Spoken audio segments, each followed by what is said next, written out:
गौरव तिवारी। ये नाम आपने यूट्यूब पर कहीं ना कहीं तो सुना होगा। हम बात कर रहे हैं इंडिया के सबसे फेमस पैरानॉर्मल इन्वेस्टिगेटर के बारे में, जिनका नाम गौरव तिवारी है। गौरव तिवारी जो कि इंडियन पैरानॉर्मल सोसाइटी के सीईओ और फाउंडर में। कुछ समय पहले ही मैंने भी आज तक पर उनका एक प्रोग्राम देखा था, जिसमें न्यूज एंकर और अपनी टीम के साथ रात के वक्त में कब्रिस्तान गए थे और इलेक्ट्रॉनिक उपकरणों की सहायता से केवल आत्माओं के उपस्थित होने की पुष्टि की, बल्कि उनसे बात भी की।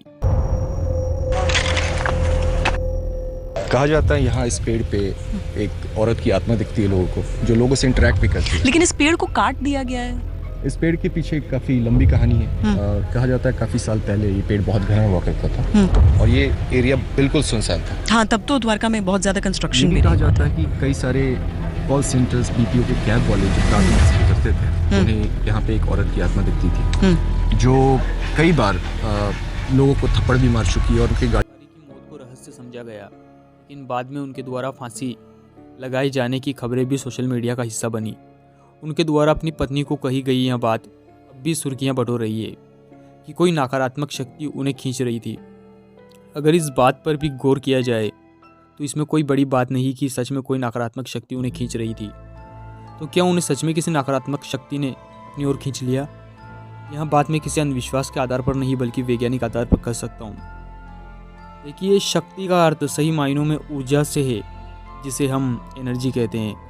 और सिर्फ आत्मा या इंसान ही नहीं बल्कि दुनिया का हर तिनका, चाहे वह निर्जीव ही क्यों ना हो, एनर्जी से भरा हुआ है। ईश्वर भी ऊर्जा है, आत्माएं भी, बीमारियां भी नकारात्मक ऊर्जा का नतीजा है और समाधान पॉजिटिव।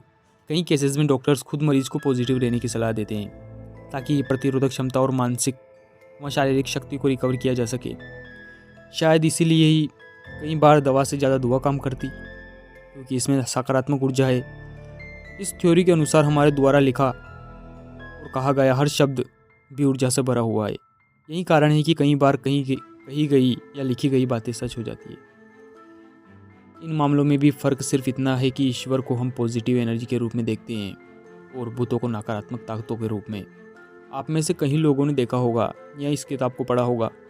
विज्ञान कहता है हम जो सोचते हैं, चाहते हैं, उसे अपनी ओर आकर्षित करते हैं। इसलिए लोग अक्सर कहे सुने जाते हैं, ईश्वर हर पल मेरे साथ है। इसका अर्थ है कि आप उस सकारात्मक ऊर्जा को हर पल अपनी ओर आकर्षित कर रहे हैं। गौरव अपने काम के अनुसार पैरानॉर्मल चीज़ों के अध्ययन में व्यस्त रहते थे, उस काम के प्रति आकर्षित थे। जाहिर सी बात है कि वही ऊर्जा भी उन्हें आकर्षित